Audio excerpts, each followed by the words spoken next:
Bunları Yok şaka oldu. Aşk oldu. Yaxshimisiz? ha yaxshi.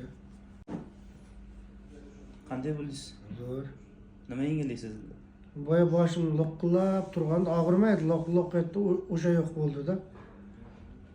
O'tgan safar hijomadan oldin qanaqa edi? Hijomadan keyin qanaqa o'zgarish bo'ldi? Boya boshim og'rib turdi dedingiz. Ha, u paytda yorilib ketaman deb turgandi. Keyin mana bir nimalar qo'ydingiz-ku. Hijoma qildik. Ha, o'shandan keyin og'rib tapa-taq yo'q bo'ldi. Mana 3 kundan beri yo'q-da. Bugun ikkinchi muolajaga keldingiz. Ha. Hozir kelganingizda qanaqa holat edi? Boshim og'rimanda, og'rimaydi, loq etib anaqa bo'lib yurgandi-da. Hozir o'sha yo'q bo'ldi-da. Sirazi yo'q bo'ldi. Necha minut bo'ldi? Qaysinga? Hozir chaqma qilganimizga. 2 minut bo'ldi-ku. 2 minut bo'ldi. 2 minutmi? 3 minut bo'ldi-ku. Og'riqli bo'lmadimi? Yo'q, og'riq yo'q, hozir yaxshi.